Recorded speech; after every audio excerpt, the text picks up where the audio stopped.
Abdinor Dahir from TRT World's Research Centre. Thanks so much for joining us on the programme.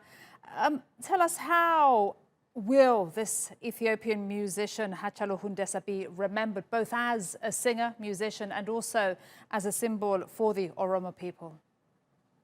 Well, the situation is very difficult. It's very bad now as we speak now in Ethiopia. Since the musician was gunned down in Monday, more than 80 people have died.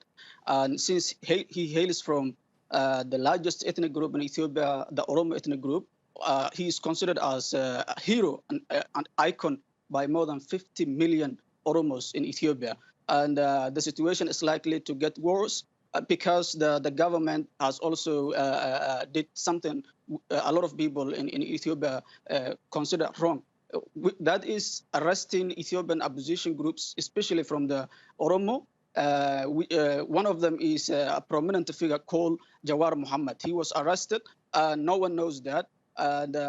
Things are getting worse. And going back to 2 years ago, when Prime Minister Abiy Ahmed came to power in 2008, there were hopes that he will reunite the country, that he will galvanize major support from different ethnic groups of the country. But 2 years later, we see the protests going on, and the government's actually shutting down the internet, arresting political opposition groups. This is a lot of people consider an old school dictatorial tactics. And this will show in the next few weeks and few days the real face of Prime Minister Abiy Ahmed and how he can manage this issue. Abdinor, my question was, how will he be remembered?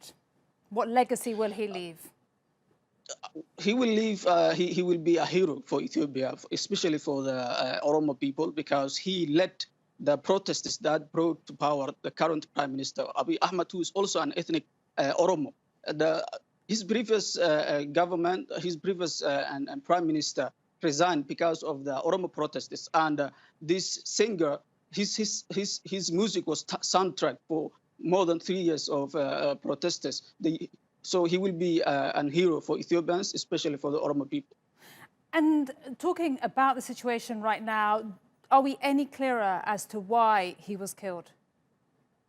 Well, in Ethiopia, things are very tense now. No one will know. But one thing is for sure, since Prime Minister Abiy Ahmed came to power, he actually enacted very good reforms, economic and political. But at the same time, ethnic violence has increased rapidly in Ethiopia, which has more than 80 ethnic groups. And the Prime Minister alluded that foreign factors, foreign elements kill it. But his opponents say it has a lot to do with power struggle between different ethnic groups in the country. And remind us, for our international audience and people that are not familiar with Ethiopia, talk to us about the Oromo people in Ethiopia, the largest ethnic group there, and what rights they have been fighting for.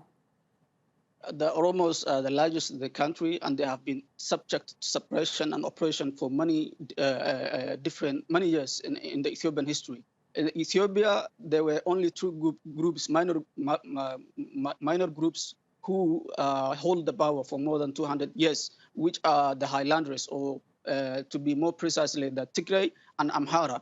And they sidelined the Oromo people. So the Oromo people wanted to have a say in the system now, and they have been protesting since 2015. And this current prime minister is also from Oromo, but they consider him like he sell the Oromo cause, and he has no longer has the support of the major Oromo ethnic base. Abdinor Dahir from TRT World Research Centre, thank you very much indeed for your analysis.